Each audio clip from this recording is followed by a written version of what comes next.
Assalamualaikum warahmatullahi wabarakatuh.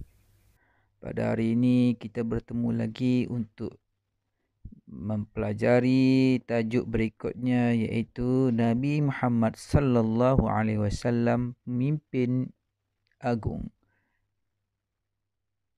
A'udzu billahi minasy syaithanir rajim. Bismillahirrahmanirrahim. Qul in kuntum tuhibbunallaha fattabi'uni yuhibbukumullahu wa yaghfir lakum dhunubakum wallahu ghafurur rahim. Sadaqallahul azim. Surah Ali Imran ayat 31. Maksudnya, katakanlah wahai Muhammad, jika benar kamu mengasihi Allah, maka ikutilah daku. Nescaya Allah mengasihi kamu serta mengampunkan dosa-dosa kamu. Dan ingatlah, Allah Maha Pengampun lagi Maha Penyayang. Itu dia ayat Al-Quran yang menyatakan sekiranya kita mengasihi Allah, maka kenalah kita mengikuti Rasulullah.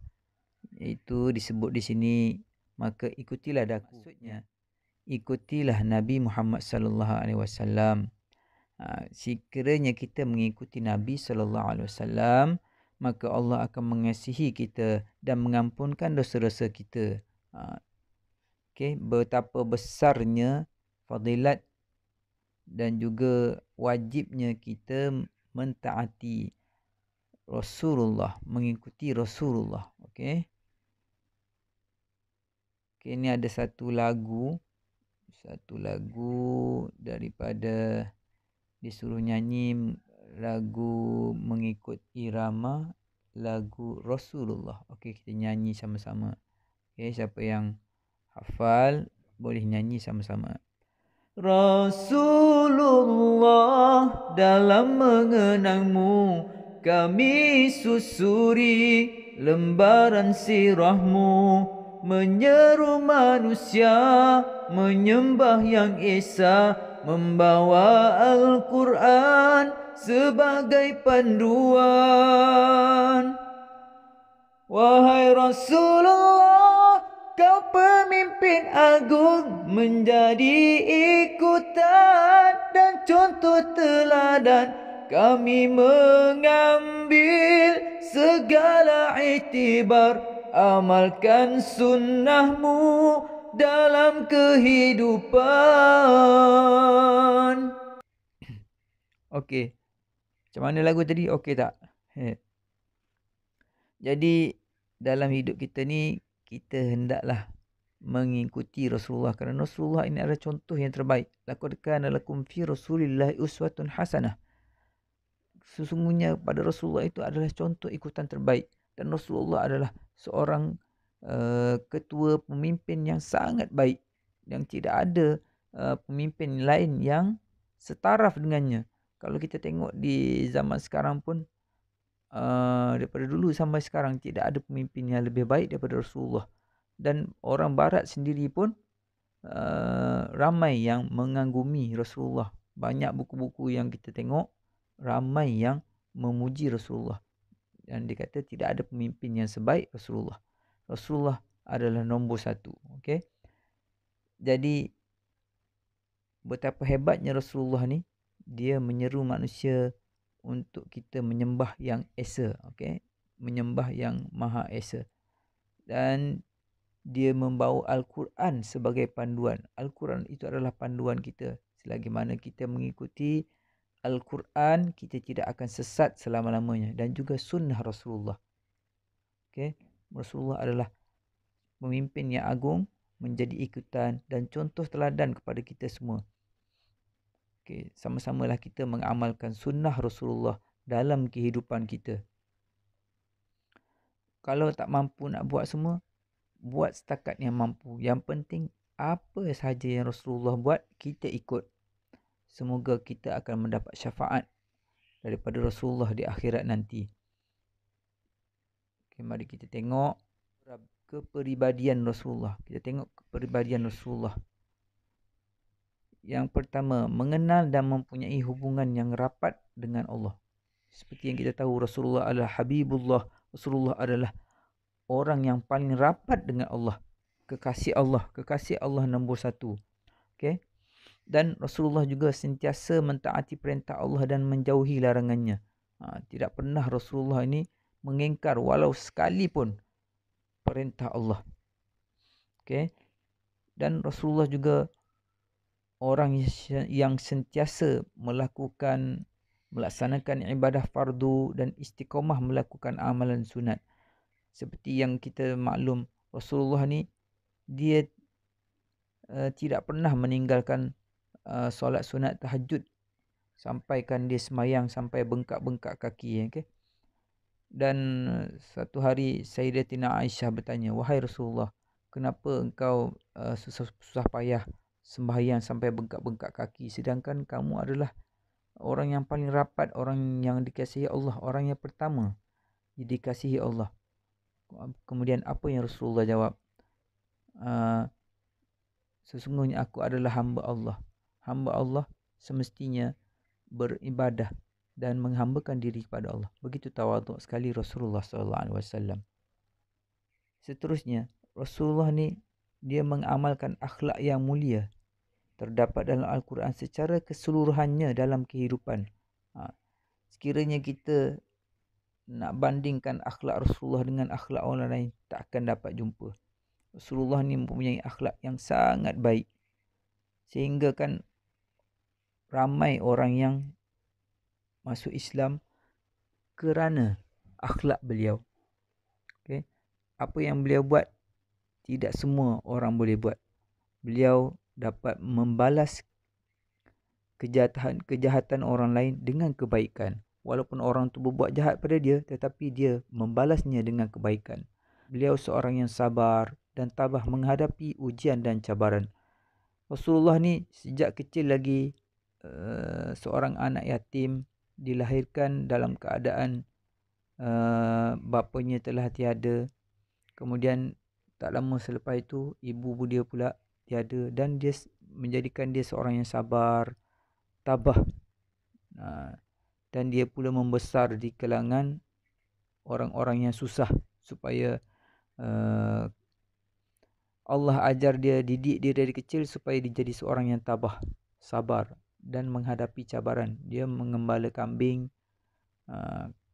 Kita tahu je lah, kambing ni merupakan binatang yang sangat nakal dan sukar untuk dipelihara, untuk dikawal. Tetapi Rasulullah ni diberi tugas untuk mematangkan diri dia. Okay? Kemudian apa lagi? Rasulullah ni seorang yang sangat menyayangi, sangat sayang, okay? Dan mengasihi umat dia. Terlalu sayang.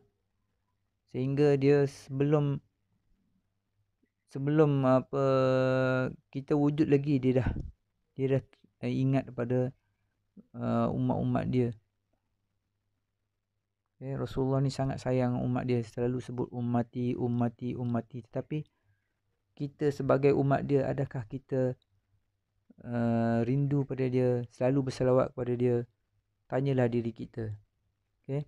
Sama-samalah kita usahakan untuk berselawat dan sentiasa mengikuti sunnah Rasulullah. Itulah antara peribadi Rasulullah.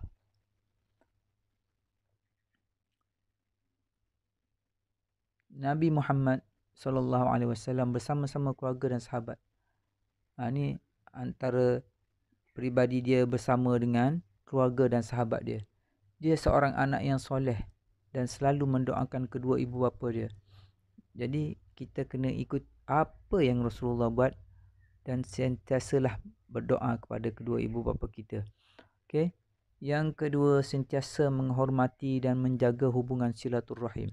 Rasulullah ni sangat menjaga silaturrahim dengan sahabat-sahabat beliau dan juga ahli keluarga beliau. Dan beliau juga mengasihi isteri dan anak-anak serta sentiasa membantu dalam urusan rumah tangga. Rasulullah ni seorang yang baik. Rasulullah ni kalau ada pakaian yang koyak, dia akan menjahitnya sendiri dan dia sentiasa membantu isterinya dan juga anak-anaknya. Dan Rasulullah ni seorang yang sangat penyayang, terutamanya kepada anak yatim. Rasulullah sangat sayang. Okay. Dan yang seterusnya, beliau juga seorang bapa yang bertanggungjawab dan sentiasa mendidik anak dengan kasih sayang. Okay. Itulah sifat Rasulullah. Seorang datuk yang penyayang dan sabar melayani cucu dia. Cucu dia Hasan dan Husin. Pernah satu ketika Rasulullah tengah solat, datang Hasan dan Husin memanjat di atas belakang Rasulullah ketika sedang sembahyang. Tapi Rasulullah dia tidak pernah marah pada yang berdua itu. Dia biarkan sahaja. Okay? Dia tak ada marah. Dia seorang datuk yang penyayang. Dia memanggil sahabat dengan gelaran yang baik. Dia tidak pernah memanggil dengan gelaran yang tidak elok. Sebab itulah kita sebagai umat dia, contohilah beliau. Janganlah memanggil kawan-kawan kita. Saya Ustaz perhatikan ramai anak-anak murid Ustaz yang suka memanggil kawan-kawan dengan gelaran yang tidak baik. Okay? Kalau kita tak suka orang panggil kita dengan gelaran yang tidak baik, jangan kita panggil orang dengan gelaran yang tidak baik. Okay? Kita hendaklah memanggil sahabat kita dengan gelaran yang baik supaya mereka gembira. Okay? Luangkan masa bersama-sama keluarga dan sahabat dengan perkara yang berfaedah. Rasulullah ni selalu membuat halaqah dan sentiasa menyampaikan ilmu kepada para sahabat dia. Okay? Tidak kira lah bila-bila masa saja, sedang berjalan, sedang dalam masjid, dalam apa situasi Rasulullah, dia sentiasa menyampaikan ilmu dan menunjukkan akhlak yang baik. Okay? Dia tidak pernah membuat sesuatu yang sia-sia, yang merugikan. Setiap perkara yang dilakukan bermanfaat dan memberi faedah kepada semua. Itulah di antara sifat-sifat ciri-ciri peribadi Rasulullah dan juga akhlak beliau.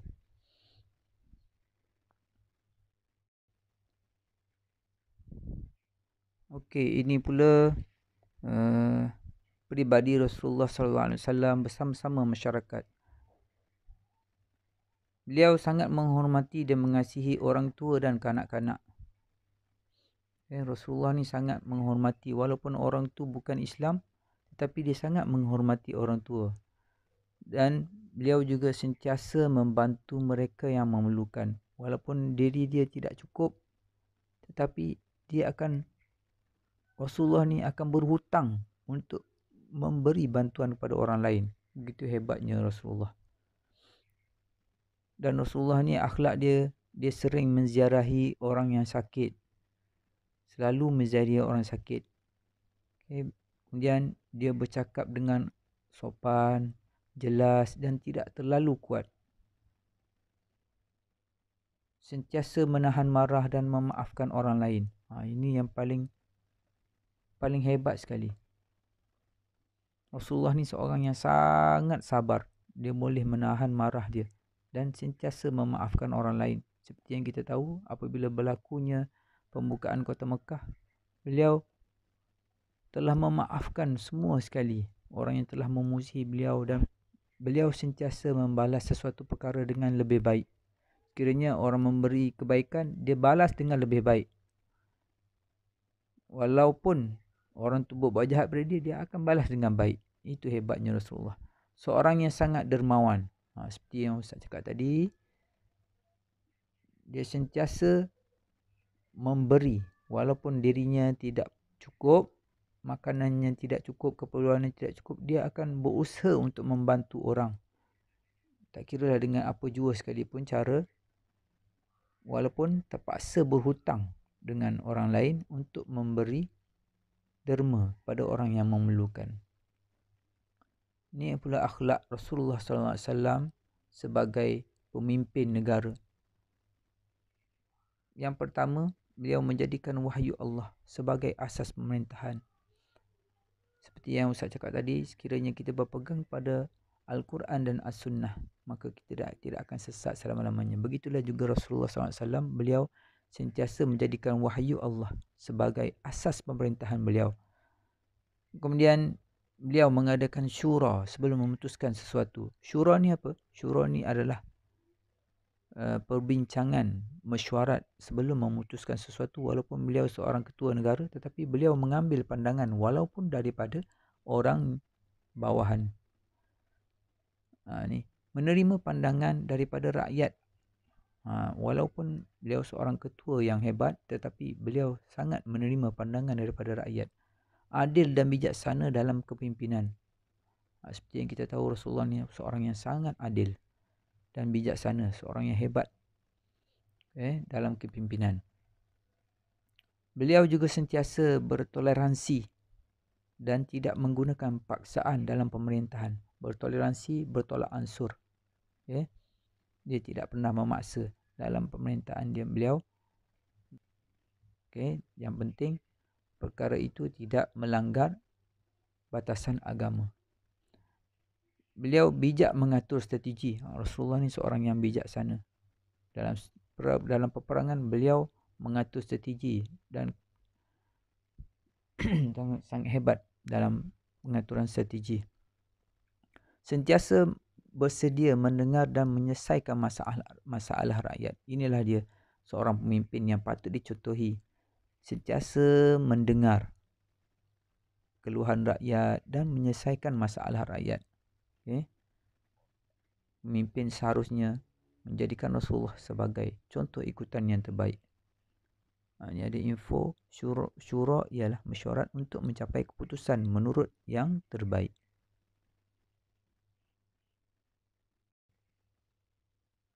Ini ada satu cerita. Mari kita dengar sama-sama. Pada suatu hari, Nabi Muhammad SAW mendapat berita tentang kaum musyrikin Mekah dan golongan Yahudi sedang membuat persediaan menyerang negara Madinah. Nabi Muhammad SAW selaku ketua negara bersegera mengadakan mesyuarat bagi membincangkan strategi mempertahankan Madinah daripada serangan musuh yang sangat ramai. Dalam mesyuarat tersebut, Salman Al-Farisi telah mencadangkan agar dibina parit yang dalam dan besar di sekeliling negara Madinah. Cadangan Salman Al-Farisi diterima baik oleh Nabi Muhammad SAW, walaupun cadangan itu daripada seorang rakyat biasa. Kemudian Nabi Muhammad SAW bersama-sama penduduk Madinah memulakan proses penggalian parit. Proses penggalian menjadi lebih lancar dan mudah apabila mereka bersemangat setelah melihat kesungguhan Nabi Muhammad SAW menggali parit bersama-sama. Apabila musuh telah sampai ke Madinah, mereka gagal memasuki dan tidak dapat memulakan serangan kerana terhalang dengan parit yang dalam dan besar. Ini menyebabkan mereka mengepung sekeliling Madinah. Akibatnya penduduk Madinah kekurangan makanan. Sebahagian golongan Yahudi, Bani Quraizah mula berpihak pada musuh. Keadaan ini menegangkan lagi situasi di Madinah. Pada suatu malam, berlakunya angin kencang sehingga menerbangkan khemah, haiwan ternakan dan peralatan musuh. Kejadian ini menyebabkan musuh lemah semangat, lalu mengambil keputusan mengakhiri peperangan dan pulang semula ke Mekah.